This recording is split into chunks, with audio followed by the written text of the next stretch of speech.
Bonjour à vous et bienvenue dans cette nouvelle vidéo. Alors aujourd'hui j'avais envie de vous parler du sentiment de culpabilité. Je pense que tout le monde à un moment donné a ressenti ce sentiment de culpabilité. Parfois en raison de certains comportements, peut-être paroles ou actes qui étaient inadaptés. Pour commencer, la culpabilité est une façon de se dire je m'excuse envers moi-même, d'être irresponsable.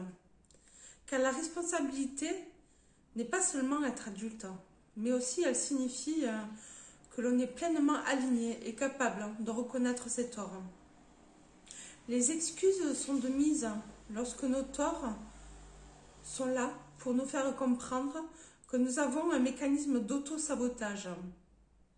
Ce système est là pour vous montrer un mécanisme inconscient qu'avaient vos parents ou les personnes de votre premier entourage qui avaient à votre égard des moqueries, des injures, une instabilité affective ou fait du chantage émotionnel ou encore des violences verbales ou comportementales.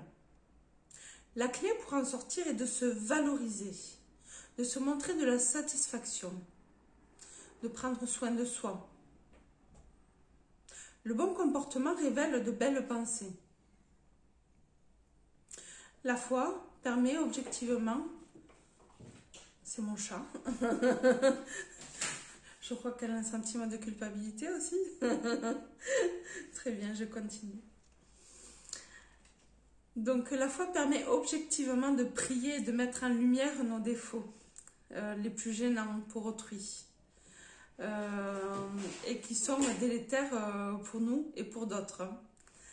La jalousie en faisant partie, la pleine conscience de ces défauts permet de mettre en lumière chaque parcelle de notre culpabilité. Car celle-ci met également en lumière la blessure ou de rejet ou de trahison. Ces blessures sont intrinsèquement reliées par ce que l'on a eu comme éducation à l'école, soit à la maison. Car l'autre jette parfois un regard accusateur par rapport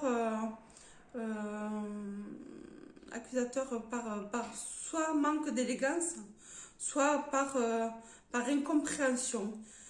Car il fait suivre le même schéma d'autosabotage que son bourreau, si je puis dire ainsi. Et c'est ainsi que l'on peut avoir une compréhension plus affinée du triangle de Karpman en quelques lignes.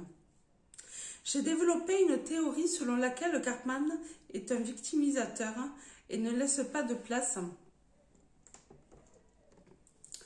Et donc ne laisse pas de place à la théorie de la blessure initiale de rejet que chacun de nous porte. La théorie sur laquelle je me suis penchée, et j'en parle dans mon livre qui sera prochainement édité, c'est-à-dire le journal d'une chamane des temps modernes. La théorie de l'émotionnel refoulé car il indique un besoin de pardon envers soi.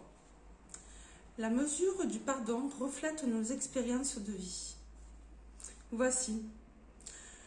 En tout cas, c'est avec amour et fraternellement que je vous confie cette précieuse vidéo.